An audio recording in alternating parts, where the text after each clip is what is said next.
Assalamu alaikum and good evening, everyone. How are you? This is Sayyid Muhammad Shazib, Assistant Manager Marketing, HSEQ Professional. HSEQ Professional is a US based firm having a head office in Texas, USA, and the regional offices in Saudi Arabia and Pakistan. We are a well known company in the field of training, consultancy, and other technical services throughout the globe.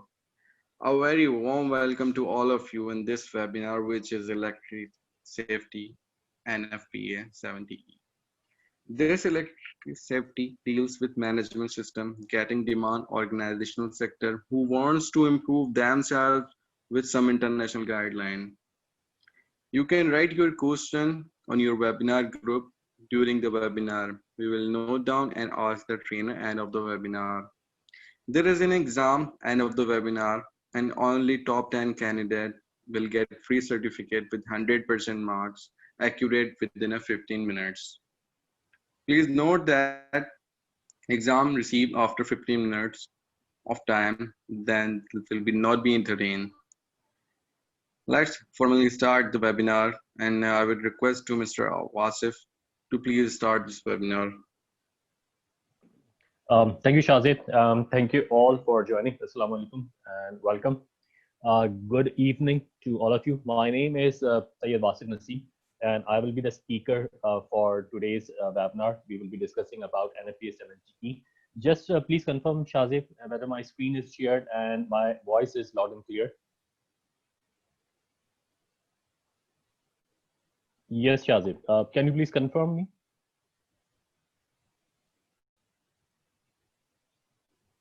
Yes, Mr. Wasif, your voice is clear and your screen is already clear. Thank you. Basically, I'm an electrical engineer having masters in energy management. And after that, I have been in a variety of roles in sectors within Pakistan, Saudi Arabia, and United Arab Emirates. I am the first CSCP certified Pakistani professional, and among first 500 CSCP certified all over the globe. The CSCP certification is a Certified Electrical Safety Compliance Profession. It is given by NFPA USA, and it deals with electrical safety hazards and how you can mitigate those hazards in your workplace. I am CAMA certified Asset Management Assessor from WPIM Australia, and again a certified practitioner in asset management from Asset Management Council Australia. I am certified lead auditor for energy management, quality management, environmental management, and the list goes on with having interest in energy sector, in electrical safety, asset management, and maintenance and reliability. So there are other certification and other things which at this moment I won't be sharing. Right. So today I hope you people will be doing good, and I hope those who have joined us will be having either the background as an electrical engineer, or they will be maintenance engineer, maintenance manager, safety manager, or risk manager, or safety professionals, safety consultant, and safety, and those who are looking to develop their career in safety firms. So if you are one of those who are responsible for managing electrical engineers or maintenance engineers or contractors, or if you are those who do or interact with electricity directly with electrical hazards in your day-to-day basis, like if you are an electrician and other person who are exposed to electrical hazards. So this webinar is for you people. So we will be discussing many things about the type of electrical hazards present in your within your workplace, and what NFPA 70E, how NFPA 70E addresses to address those type of hazards. Okay. So the agenda of today is we will be discussing what basically the NFPA 70E. NFPA stands for National Fire Protection Association, and 70E is their standard for electrical safety in the workplace. And OSHA is another US-based regulatory authority which deals with the occupational safety and health administration, and how these two are linked with each other. This we will be going to discuss. Then we will be discussing about what are the electrical hazards which are present specifically in your area, in your domain, in your work environment, or in your industry. Then we will be discussing how NFPA 70E addresses electrical safety at the workplace. What are the hierarchy of risk control methods identified and defined by NFPA 70? Then we will talk about the backbone of this standard, which is the electrical safety program components. And finally, we will end up with the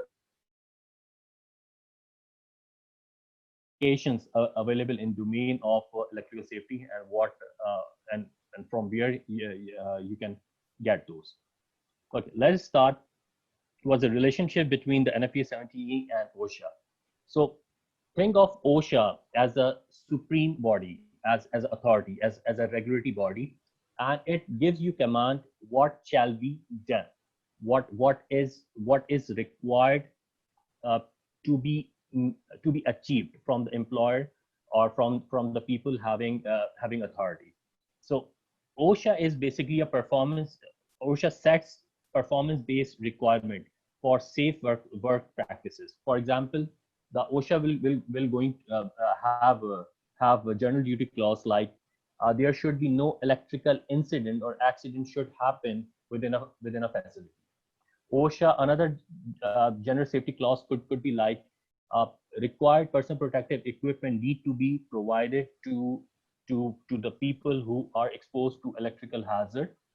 What are those personal protective equipment? What is their attire? How they will going to be selected? What the process and the methods you should reach to the selection of those personal protective equipment, that does not covered within the OSHA. So OSHA says that there should be no incident, no accidents in your facility. There should be no arc flash incident in your facility. No person should receive an arc flash energy or should be burned severely. So OSHA basically says about the shell. So it's like a regulatory thing, and it is basically a law. And if any employer does not follow that, and if there is some incidents happen in this one, so he can be bring into the court, and he can be penalized by the OSHA, or the people having the authority in those regions can uh, put up the case, and that employer could be heavily fined for not following the OSHA requirement. So just remember, OSHA is a performance-based requirement for safe work practices. On the other hand, NFPA 70E tells the employer how you will going to achieve safe work practices, what are the methods you will going to use in order to comply with the OSHA requirement. So NFPA 70 will talk about the safe work practices, like it will inform you at what voltage level you are allowed to work on the light system, above at what voltage you are not allowed to. You have to create an electrically safe work condition. How you will be making an arc flash boundary. What is the criteria of the selection of arc rating clothing? What is the ATPV value? What is EBT value?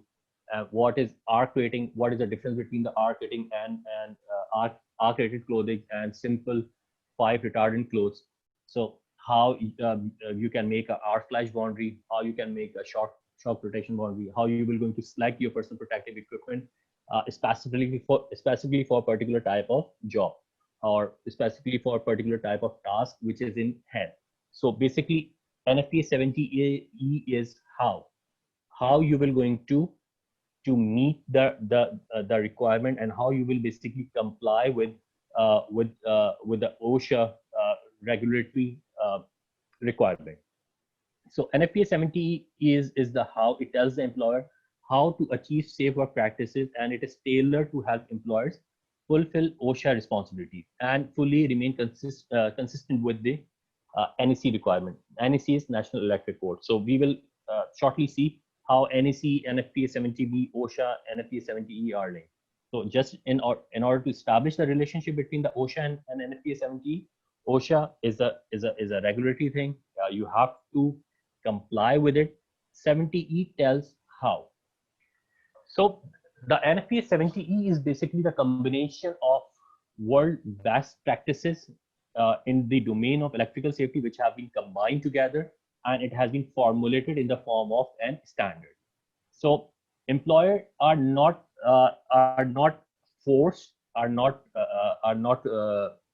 uh, pushed to follow the NFPA 70E requirement. They can follow any other standard, but they have to comply with the OSHA requirement. So OSHA does not enforce NFPA 70. The stress is here I'm giving on the word enforce. That it does not say that you have to follow NFPA 70. OSHA is generic. It's a performance based. It says that we don't want any electrical incident in your facility. How you will going to uh, uh, achieve that performance based target or requirement, it's up to you. But NFPA 70E, having the world best practices within it, it gives the answer, and it simplifies and it make easy for the employers to comply with the OSHA requirements. So I hope that's a bit clear between the OSHA and NFPA 70E. Second is identify the hazards at your workplace. When we talk about the NFPA 70, NFPA 70 talks about three types of electrical hazard in your workplace. It directly those type of electrical hazards that are directly linked with your with electricity or with the usage of electricity. It's like first one is the shock hazard, second is the arc flash hazard, third is the arc blast hazard. Okay, the secondary type of hazard which could originate from electrical hazard is that after receiving a shock, a person could be electrocuted. Okay, that's the outcome of shock. So the electrocution is not itself an hazard. It's an outcome of electric shock. So after an arc flash, a person is burned badly. Okay, that is the outcome. The main hazard is an arc flash. If in the event of an arc blast, if a person received that arc blast and uh, his uh, rib bones are fractured, so that is an outcome of an arc blast event. Similarly, if a person working on the height receive an electric shock and he falls down from that height due to electric shock or due to the surprise which the static electricity or the electric current has given him, so that is the secondary cause of death or injury. So NFPA 70 talks about the three types of electrical hazard, which is electric shock, arc flash, and arc blast. NFPA 70 clearly defines the operating voltage limit, and it segregates what is the voltage level above which, if you are working on a system, that will consider as an energized work, or below that will consider as a normal work, and you can work it within the safety limits. So the cutoff is the 50 volts. The 50 volts is for both AC and DC voltage. So if you are working on any electrical system that is above 50 volts, that work is considered as an energized work, and for that work is not allowed without wearing a personal protective equipment. Either you have to create a shutdown. In NFPA 70, the shutdown is termed as creating an electrically safe work condition, and it contains of 8 steps. So if you are working on a system above 50 volts, you have to create an electric safe work condition in order to perform job. If you are working below that 50 volts, you can work on the live system. This is the requirement of NFPA 70. Why this is the requirement of NFPA 70? So if you divide this 50 volts by your body resistance of 100,000, your current will come out in the range of 5 milliampere to 10 milliampere. And in the wet condition, if you divide this 50 volts with your 1000 ohms body resistance, again the current range will come in milliampere. It will be around again that 6 to 15 milliampere. So not there is one common question among electricians and others thinks that whether the voltage kills a person or whether a current kills a person. Remember, this is the current who is responsible for ultimate death of a person. Yes, voltage is the driving force. Voltage drives the high amount of current to be flowed within the shortest possible time, but ultimately that is the current who is responsible for internal burning. That could be a second degree burn, third degree burn, or the fourth degree burn, or that is more than enough to cause the seizure of your heart activities and muscle. So a current as low as 6 milliampere, unable to let go. What the let go condition is? Let go condition is that if a person receives a 6 milliampere current, and this depend upon a number of factors like gender, human body itself, its muscles, and other working environment in which he is being exposed. So if a person receives a 6 milliampere, then there could be a condition in which let go, unable to let go. When he is unable to let go, so that means he will not be able uh, to pull himself off. When he is unable to pull himself off from the electric current, or the shock he is receiving, so the duration of the shock will going to increase. As the duration of the shock will going to increase, the body part which is in contact with your electrical maybe electric conductor or bus bar, that will cause to have more current will going to flow for the greater amount of time. Okay, that will cost uh, some uh, some injury in your hand, and that reduces your resistance of body. So when that bristles are created in your hand, in which from which you are holding that current, or that cable, or any conductive part, that reduces the resistance of the body. So when the resistance of the body is lowered, so it will allow more current to pass through from the same source. So that let go current will going to increase. Okay, so if you are receiving a 6 milliampere current, so there could be a condition, then you are receiving or you have reached into an let go condition. You are not being able to pull yourself out of that condition. There could be a condition in which you are receiving this 6 milliampere, and you are in a state of shock, and if you are working on the height, and your muscles reacted in a way that you you left uh, uh, the ladder which you were holding. So it will cost you uh, it can cost you a slip from the ladder, and can cause you an injury. So a current as low as 6 milliampere is also hazardous. That is the reason, if you see that most of the GFCI, uh, I will take the questions at the end, please. If you have any question, you can write in the chat, and we will going to answer that. We have allocated 15 minutes at the end, at which I will going to answer the questions. Okay. The GFCI, which has been set, ground fault circuit interrupter, is mostly set in the range of 5 to 15 milliampere. That is the reason why the GFCI is set at that lower voltage, at that lower current level, because that is basically a point at which a person may be unable to let go. So if this is the lowest amount of current is found in the circuit, the GFCI will going to open and isolate the circuit. So a current less in the range of 15 to 23 milliamperes is dangerous, or a current in the range of zero point 0.5 amperes can affect your heart, can affect the muscles activity, and 1.5 and 1.5 amperes can burn internal tissues. A current of in the range of 4 ampere is more than enough to seriously injured or even killed a person.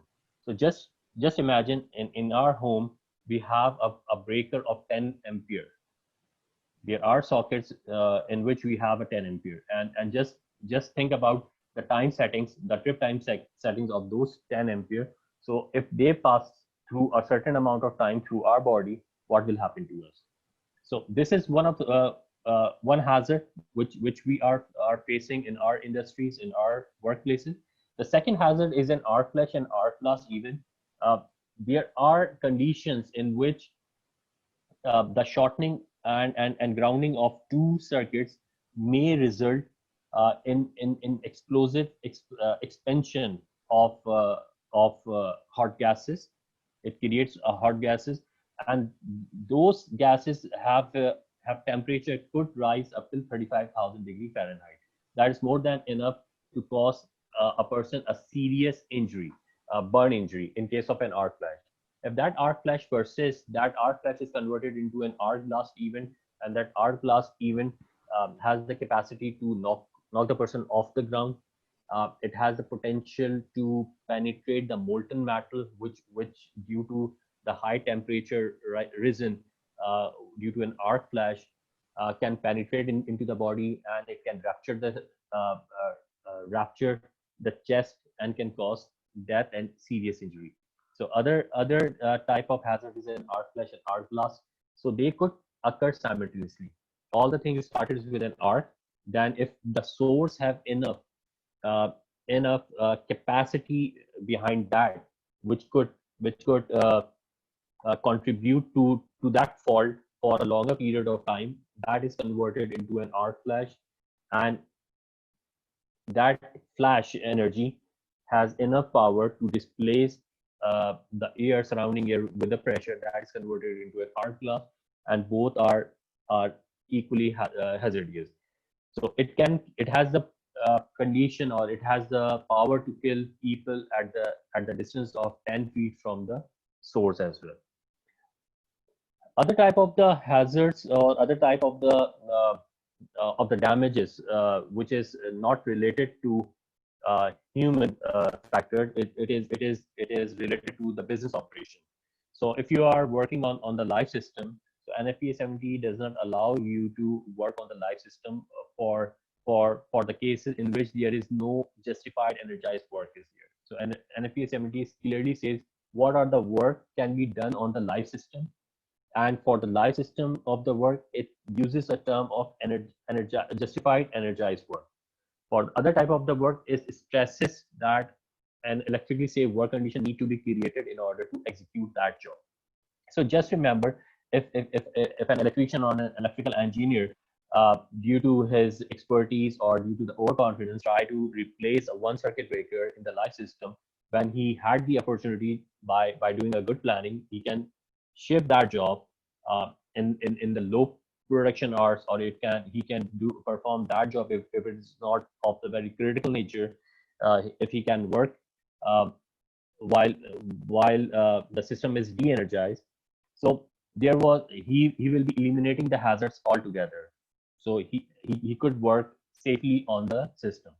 But due to maybe due to his overconfidence, or maybe due to uh, what the overconfidence term is used in NFPA 70 is related to the human factor, human error, or due to some workload pressure, or maybe due to the company policy itself that allows to work on the life system, and they are not following the NFPA 70E standard, and an arc flash and arc blast events occur during that time. So it will going to damage the complete, or it could damage the most part of the electrical panel. So if he was saving some time, let's suppose 30 minutes or 1 hour for the scheduled shutdown, that will be converted into an unscheduled shutdown of unknown time period, and having a high replacement cost, and you can maybe you will going to miss the orders of some production. Your strategic objectives will be damaged by it. Company reputation could be affected by this. So many other factors are involved when you are performing uh, work on your system, that is linked with the human safety as well, and it is linked with the strategic objectives of the company as well. And just remember, if any arc flash or arc blast event occurring in a well-known supply chain industry, that will going to affect the production of some very highly consumer product. So that will come in the media as well, and other things. So the reputation damage will be there as well. So these are some pictures which stress what could go wrong if you are working on the life system, and that would have a uh, serious consequences of working on the life system. So how NFPA 70E addresses the electrical safety?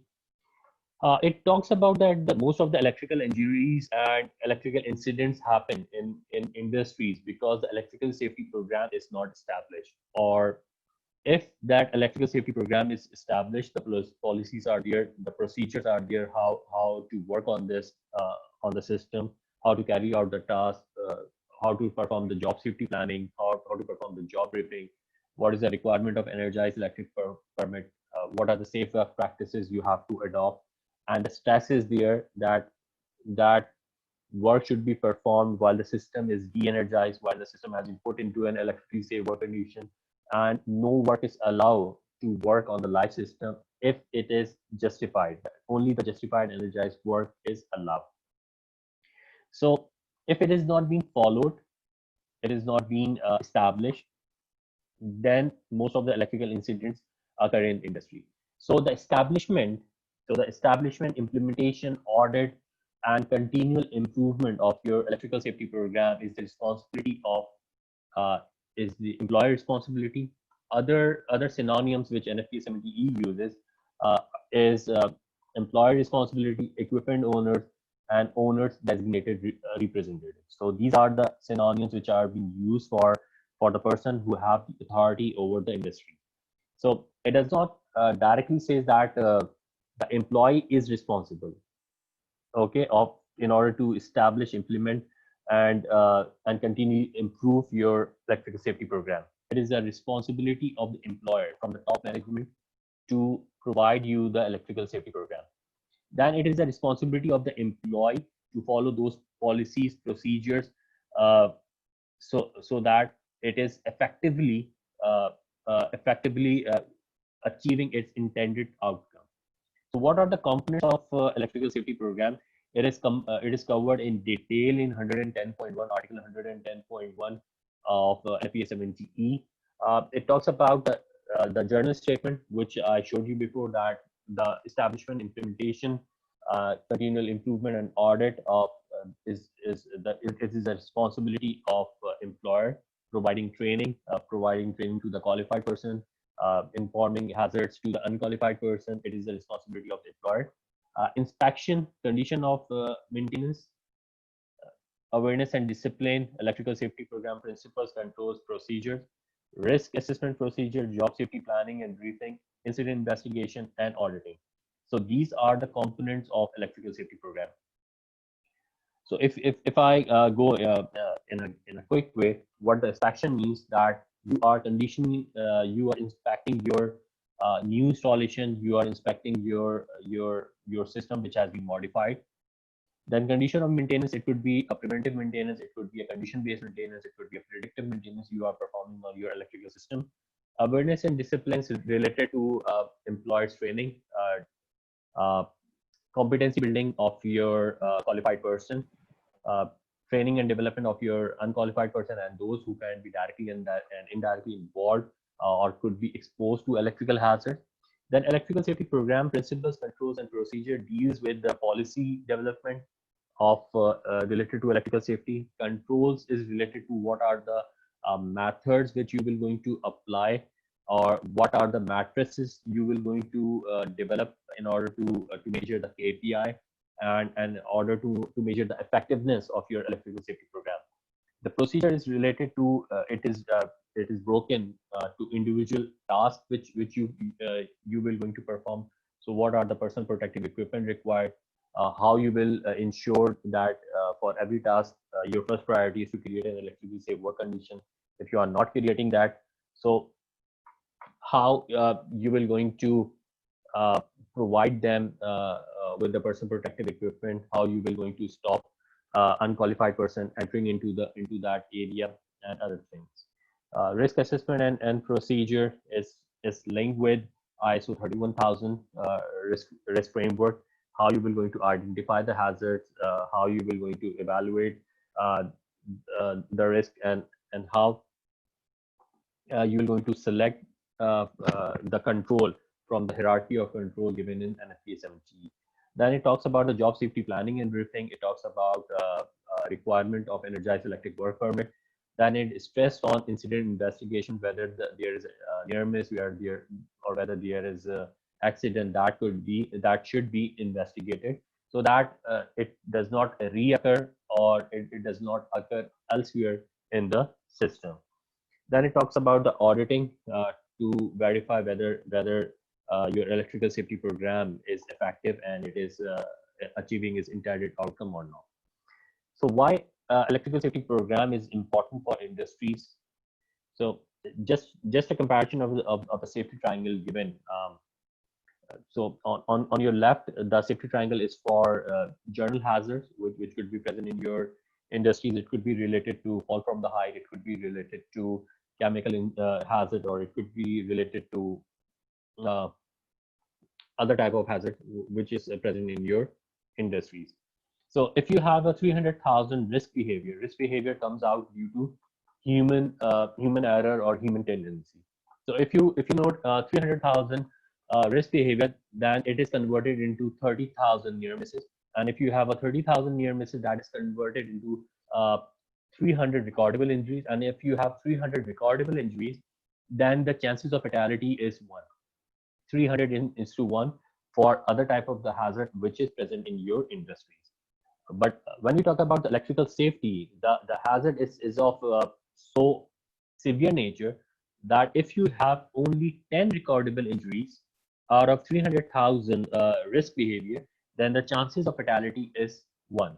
So here the ratio of recordable injury to fatality is 10 to 1.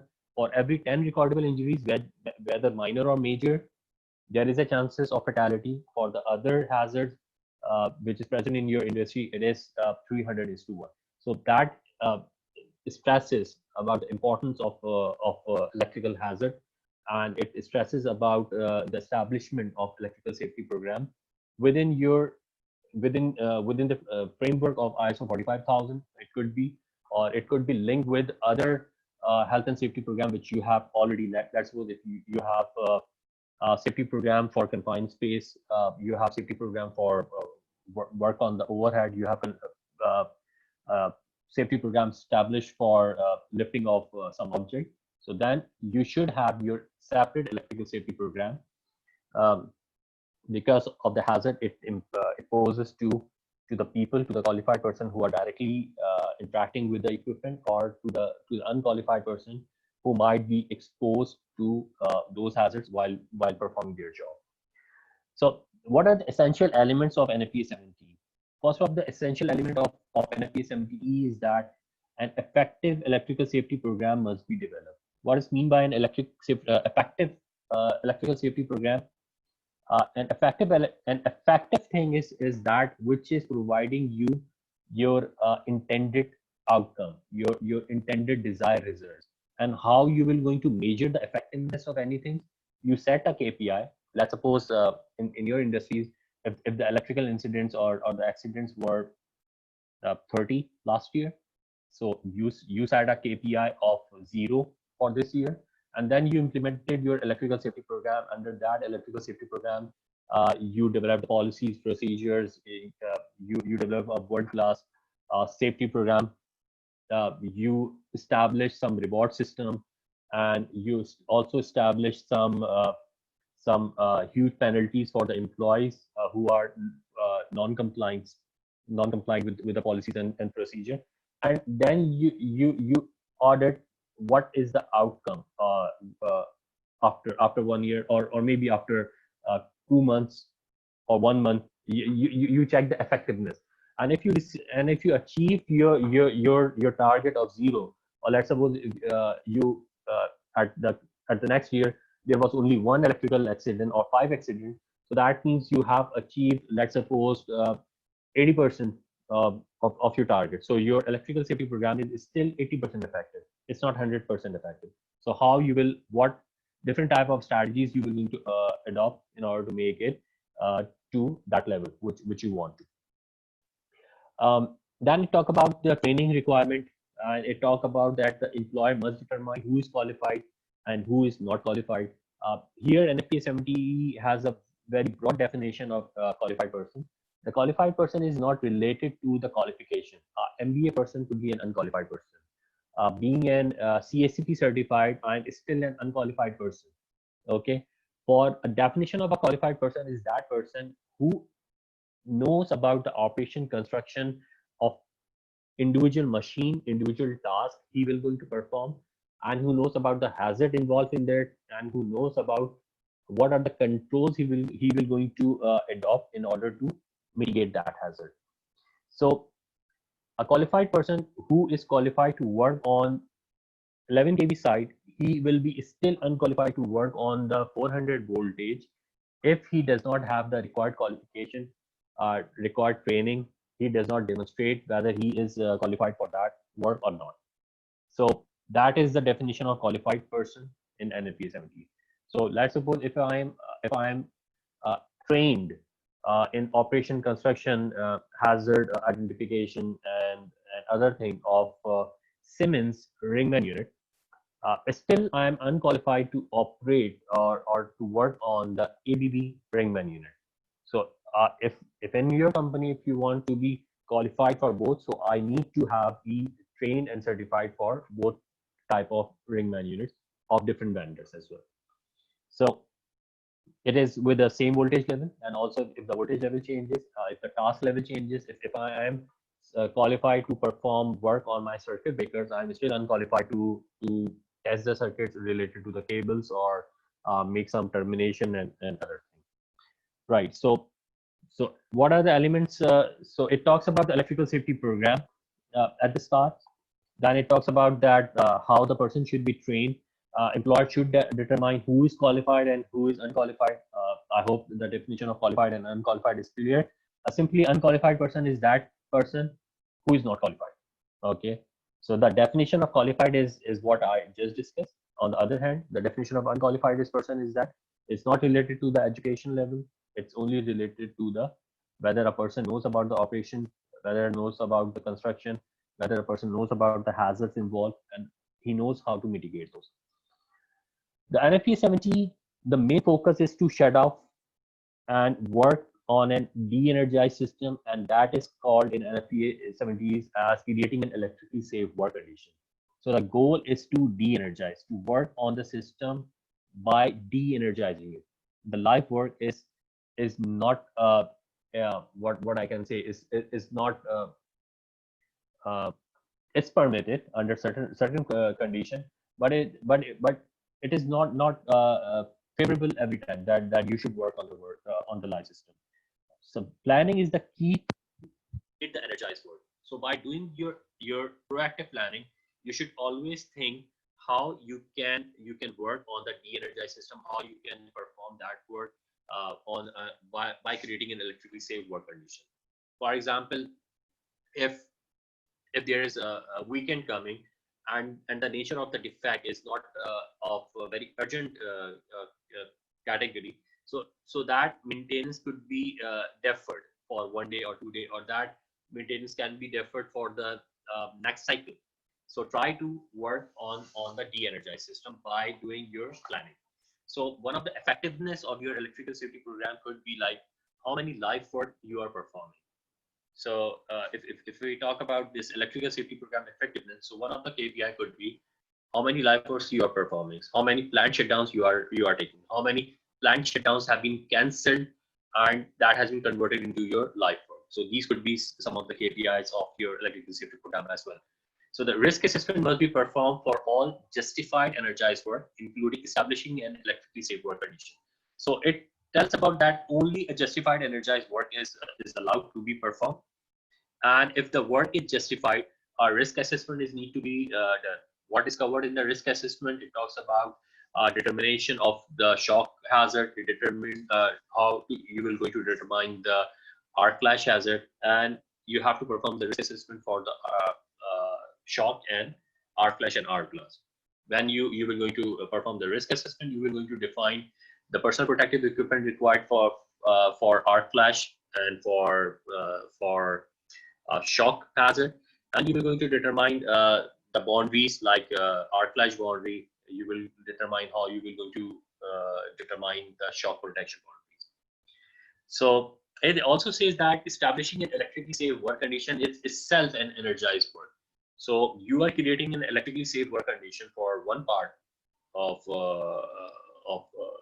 at one location, but if you are creating a shutdown for that location, and you have to create an electrically safe work condition by switching off from point A, so that operation is itself an justified energized work. So you have to consider that as a justified energized work, and you have to take into account the safe work practices, and you have to select your personal protective equipment and other things as required for that particular job. Additional measure for protecting workers performing justified energized work must be employed as determined by the risk assessment procedure. Additional protection could be like how you will going to stop the access of unqualified person or irrelevant person in that work area. So it could be by placing some attendant there, or it could be by placing some barricade there, barricading that area. Or if that the work is justified and you're performing a live work, so is there a requirement of another qualified person who is CPR, who is trained in first aid, and who is trained in providing any first aid in case of any things goes wrong. So where is the emergency system is there or not? So these are the additional protective measures which NFPA 70E talks about, and when it is combined together, it basically provide additional safety to the person who are working or who are being exposed to electrical hazard. So the risk hierarchy of risk control, if we discuss, it talks about the elimination of hazard. It talks about the substitution. It talks about applying the engineering control. It talks about the awareness level, administrative control, and personal protective equipment. So first three, the elimination, substitution, and engineering control are basically applied to the source of uh, electrical hazard, electrical energy, and these are most effective. Uh, the next 3, 4, 5, and 6 are basically more dependent on the human. And NFPA 70 2018 version has identified the human error as one of the reasons for electrical accidents and incidents in industry. So the next three are less effective as compared to top three. So if you talk about the complete picture of how different standards are combining together in order to create a safe work condition phase, in order to provide a safe work environment to the employees, whether they are qualified or unqualified people. So there are three standards in NFPA which are linked: NFPA 70, NFPA 70E, and NFPA 70E. The NFPA 70, which is also called NEC National Electric Code, is related to the design of your electrical system, safe design of your electrical system, selection of your cable, selection of your transformer. It designed about the laying method of your cable. It talks about the distance between cables, and what could be your space there, working space should be there. So it is mainly focused on the design side. It is mainly focused on the commissioning, installation, and the design of electrical system. So you have to design your electrical system safely. And NFPA 70B talks about the maintenance requirements, how you will going to carry out the maintenance as per the requirements of NFPA 70B, or as per the international maintenance requirement, in order to keep your asset in a good condition. So they don't pose electrical hazard during their life cycle stages, or whether they during their life cycle in operation and maintenance phase within the life cycle. And NFPA 70E talks about how you will going to interact with that equipment safely, how you will going to work on that equipment safely, which is in compliant with NFPA 70B, which is in compliant with NFPA 70. So how you will going to work on that equipment safely? So what are the work practices you will going to adopt in order to create the shutdown? What are the work practices you will going to adopt to work on the life system? So it talks about that part, NFPA 70, how you will going to work on that equipment. While the 70 and 70B deals with one deals with the maintenance requirement, 70B, and 70 deals with installation, commission, design of your electrical system. So together, these three make your facility, your home, and your workplace safe from the electrical hazards. So if anyone is not followed, or if just think of this as a table with 3 legs. If one leg is broken, the complete system will not be stable, and it could cause an electrical incident and accident due to the non-compliance of NFPA 70, 70E or 70E. So this is terms as electric safety wheel in NFPA 70. So just remember the purpose of NFPA 70, that it focused to provide a workplace free from electrical hazards. It focused on safe work practices only. Okay, it focused on providing your safe work environment to the people. It focused on how you will going to execute any job safely. It does not talk about more on the installation requirement and design requirement. Yes, there is one annexure in NFPA 70E is based on, but it directs that annexure to NAC. That is the responsibility of NAC. There is chapter 2 in NFPA 70E which talks about the maintenance requirement of equipment related to electrical safety, but again it directs more towards the safety as per NFPA 70E. So this is the purpose of NFPA 70 to de-energize, to provide an electrically safe work condition and then perform work. And if there is a justified energized work is there, then the shock risk assessment need to be performed and the arc flash risk assessment need to be performed and the appropriate measures need to be taken. What is this shock? What is the outcome of this shock and arc flash risk assessment? So the outcome of this shock risk assessment is the determination of shock protection boundary. And there are two types of protection boundary. One is the limited approach boundary, and another one is the restricted approach boundary.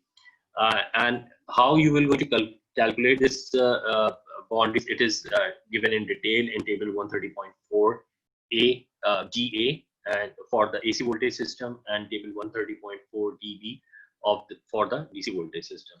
It talks about the arc flash boundary. The arc flash boundary is that boundary at which the incident energy is 1.2 cals per centimeter square. So it is that boundary beyond which you have to wear your personal protective equipment rated for that incident energy exposure.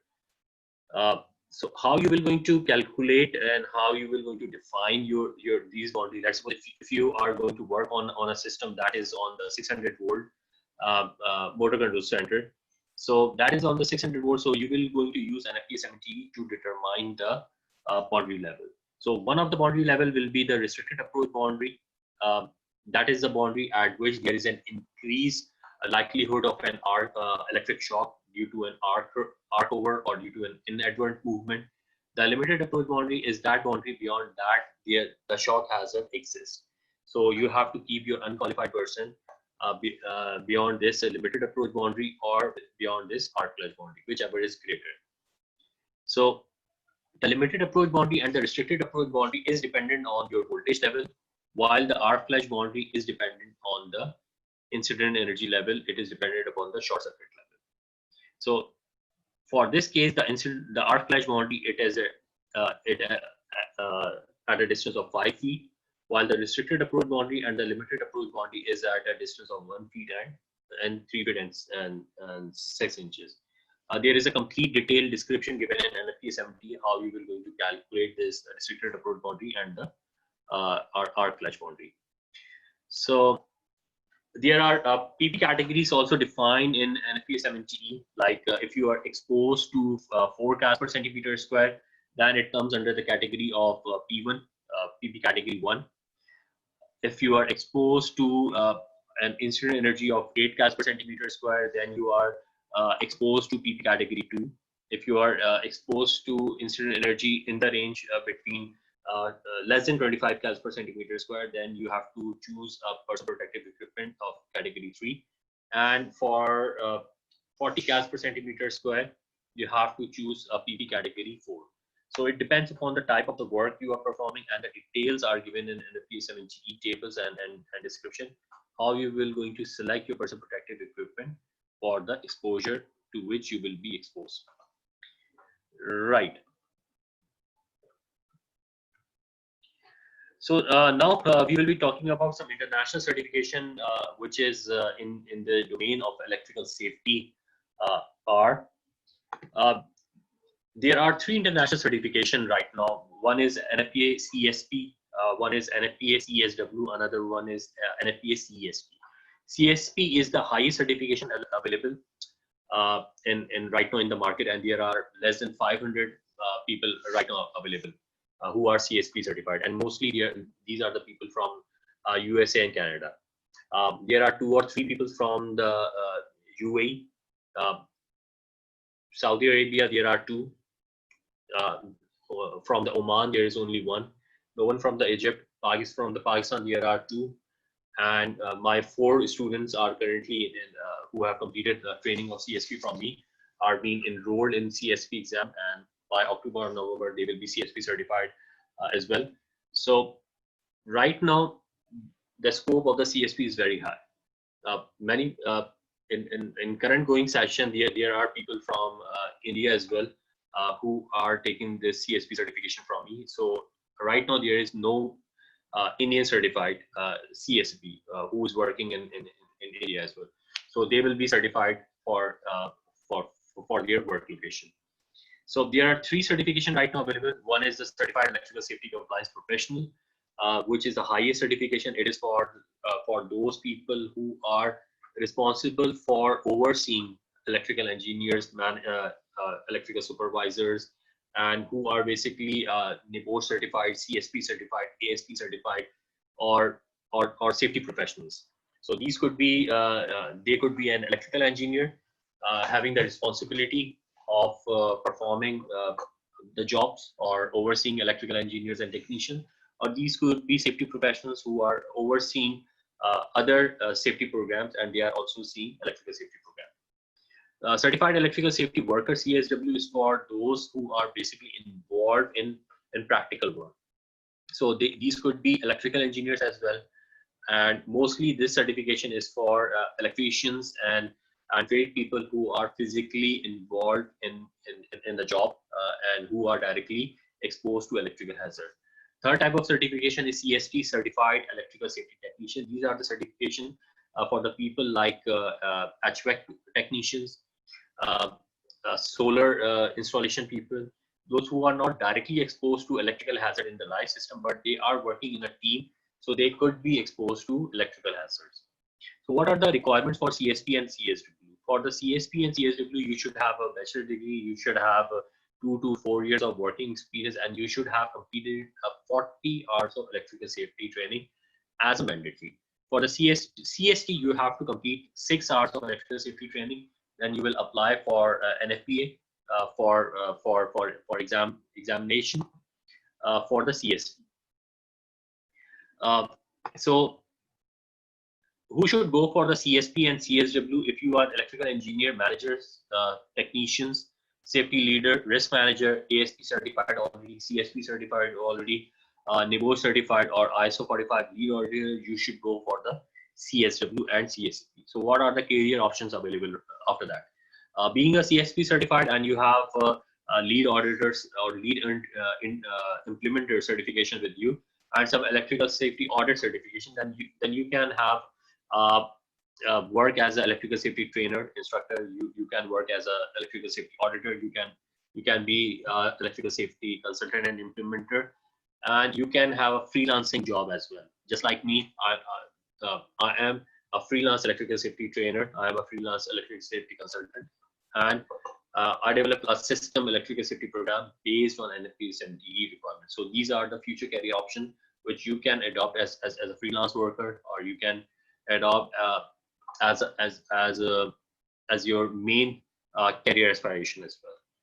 So what we are offering, how we can help you as an HSEQ professional, how we can help you in achieving your CSP, CSW, or CSP certification, or if you don't want to go for the CSP or CSW certification, how we can help you to make you familiarize with your NFPA 70 standard, how we can help you in determining the electrical hazard which is present in your workplace, how we can help you translating the requirement and the implementation of requirements of NFPA 70 in your workplace.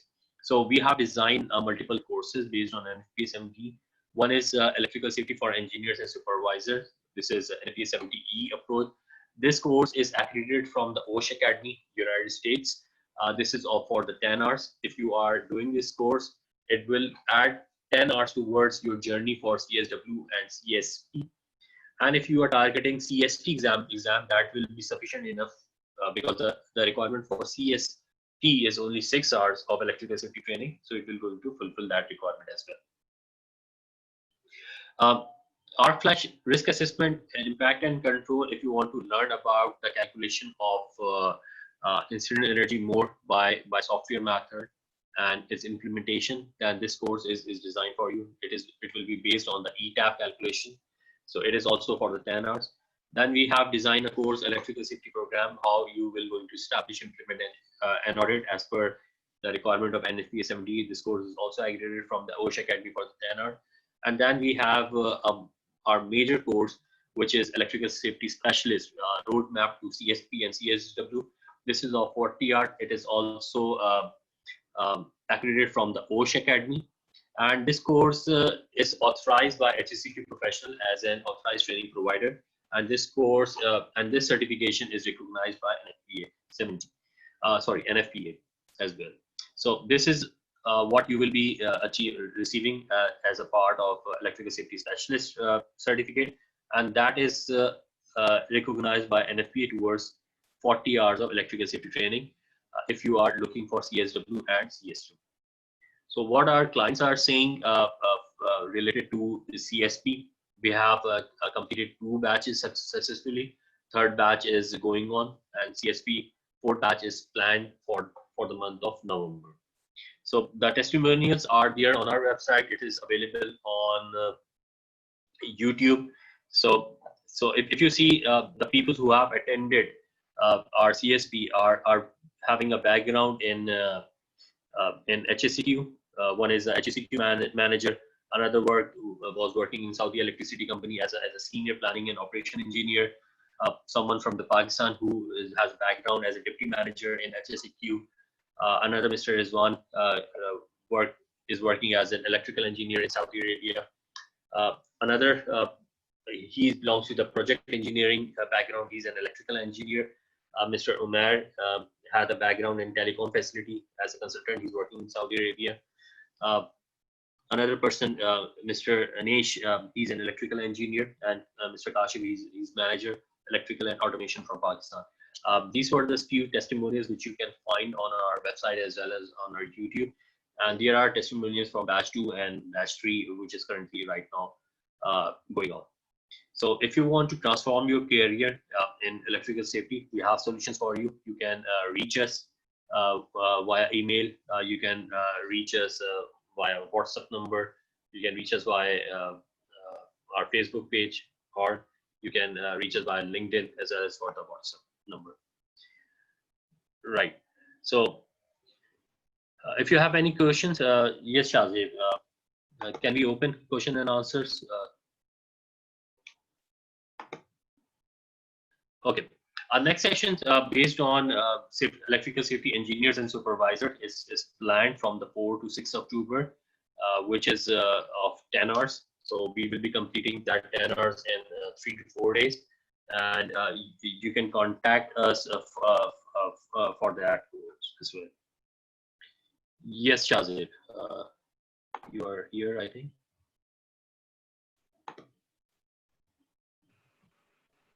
Yes, Shazib. Yes, Mr. Wasif, thank you so much for this great webinar. Thank you so much for attending this webinar and taking interest. Now it's time to ask your questions with the trainer. You can write your question in Zoom chat column or WhatsApp group. So please write your question. Yes, we have already some questions here. Let me check. And you can,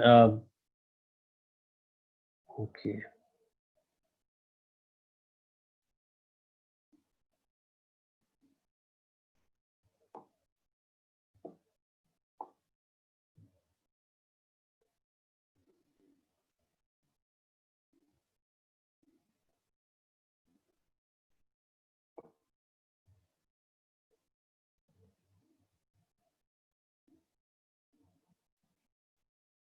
Yes, Shazib, there is a question. Can we get any participant certificate for attending this webinar?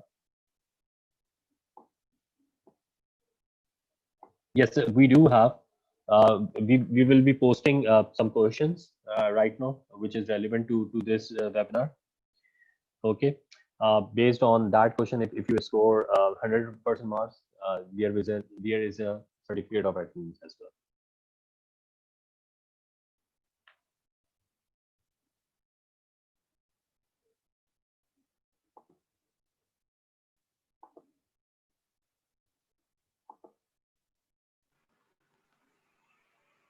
Yes, Shazil. Please, you can write your question Zoom chat if any question related to the webinar, and please ask the Mr. Wasif to please write your question right now if you have any questions.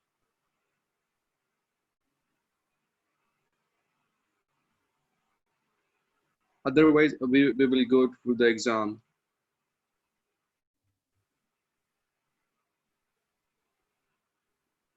Yes, Mr. Wasif, one question is there.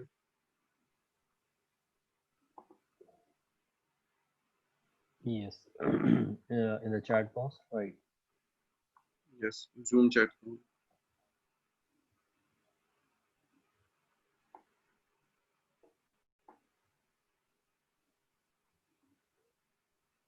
Okay. One by one, what is the major difference between the GFCI and the earth leakage circuit breaker? So the operation of both are similar. Uh, uh, Both are there to protect the employee or to protect the person from an electric shock. I won't go into the detail, the construction difference.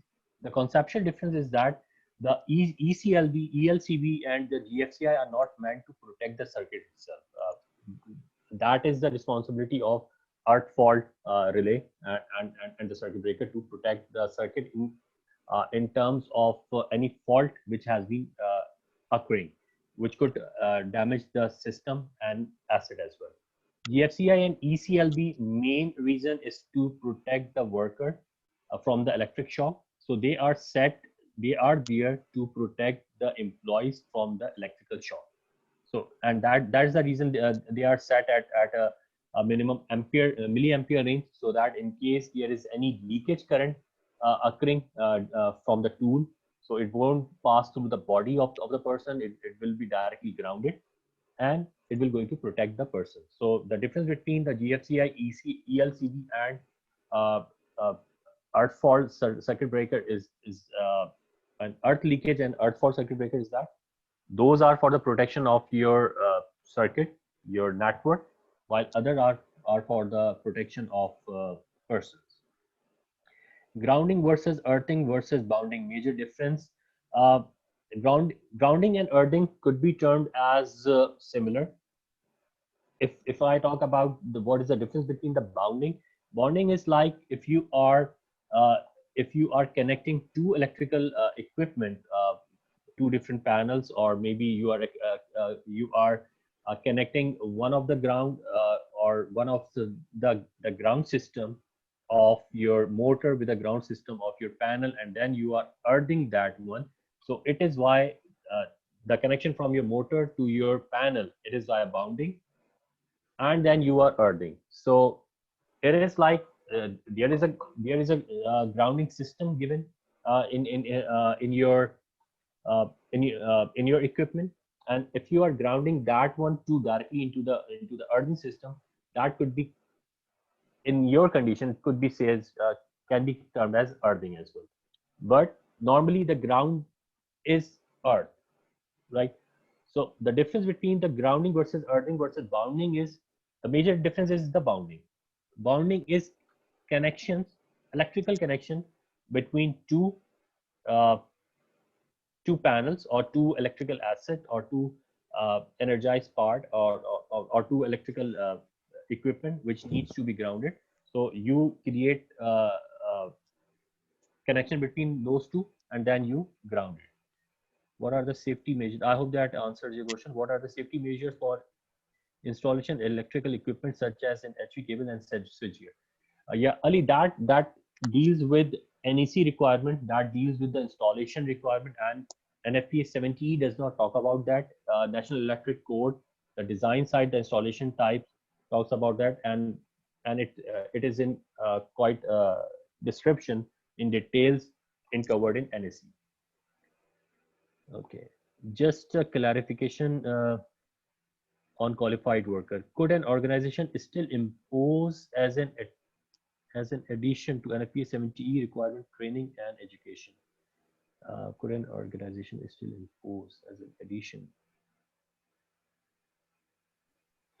Um, Jonathan, NFPA 70E is a best practices. Okay, so you are not not enforced to apply NFPA 70E in in your industry. The main target, if you want to be an OSHA compliant, you can adopt any world-class practices which you want.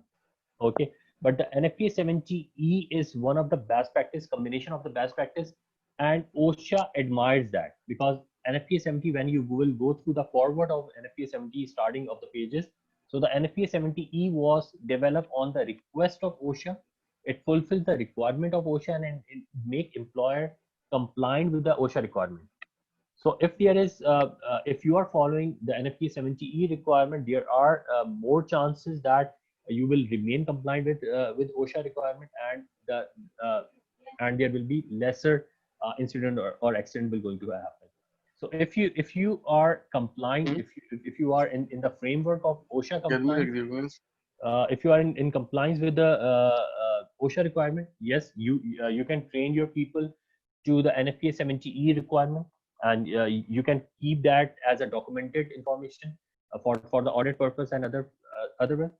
And otherwise, you can have your electrical safety training, which fulfills the requirement of generic or performance-based OSHA requirement. Right. Machinery breakdown safety. That is covered in detail in NFPA 70B.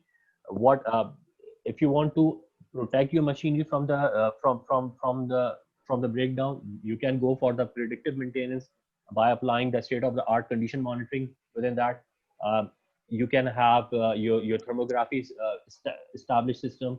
You can have your TEV system established, which is being used as a part of the condition monitoring, or you can have your vibration analysis condition monitoring cycle applied. So these are the different condition monitoring techniques which you can use in order to save your machinery from the breakdown. That is covered in NFPA 70B. Okay, what NFPA 70E is linked with NFPA 70B, it says that any electrical incident should not occur due to the failure of maintenance requirement. So electrical equipment should be maintained so that it does not pose any electrical hazard to the people or to the qualified and unqualified person who will be interacting with that area. Okay, 200 volt is how many milliampere? Yes, voltage and current are different. So how it depends upon uh, MVA or it, yani, it depends upon the capacity. It depends upon the power.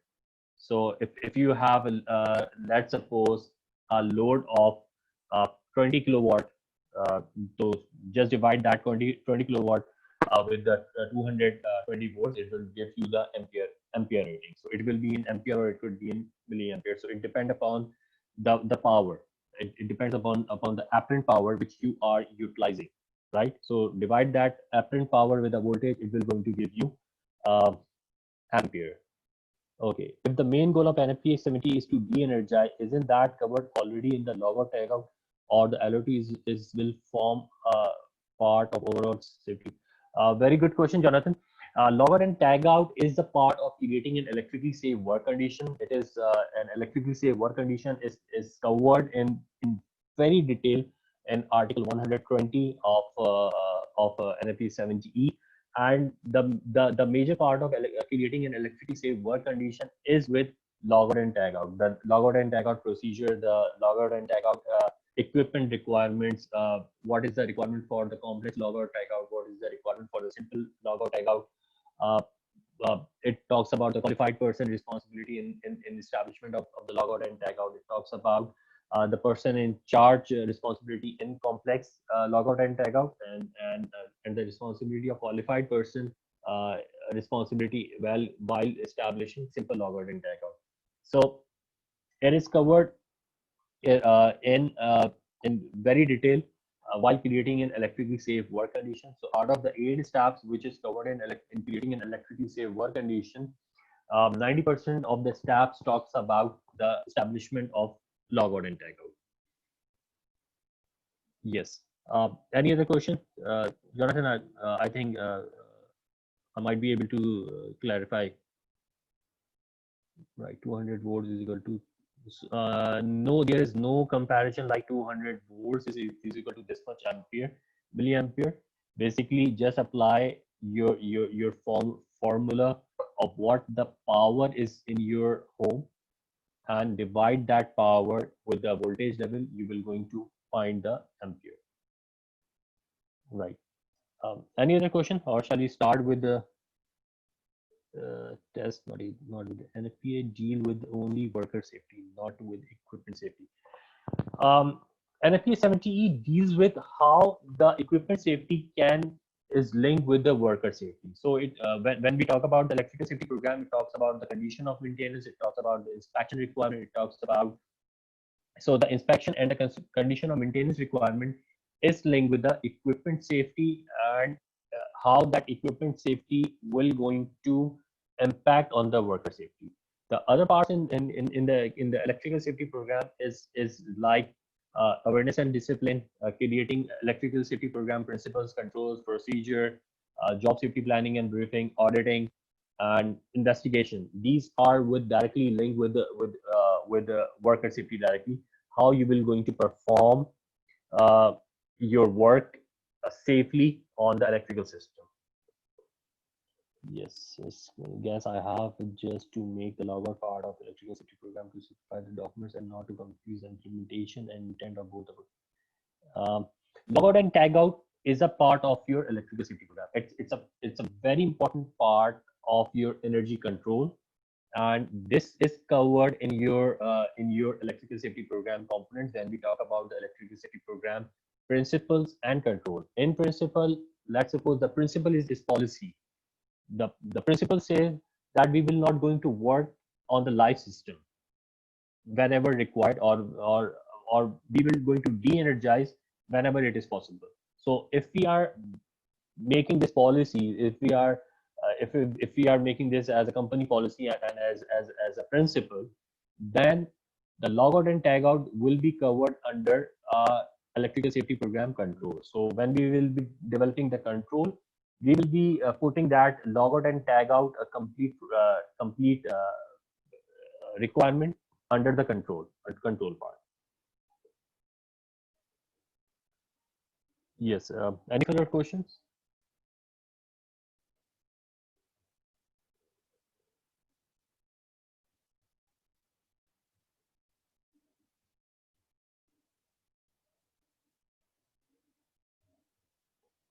Yes. If no question, and if you have any clarification required, so I'm in that group, so you can reach me personally. I will go to Shazib and the HSEQ team will going to share my number, so you can reach me in private message.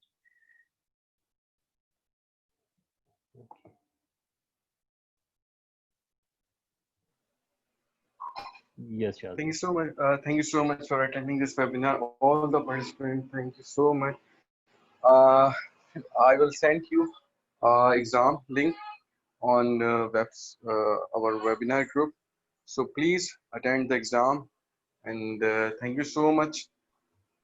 Thank you a lot, and good luck for the exam. Thank you all for joining. If any further queries here, just reach us. Thank you. Have a good day ahead.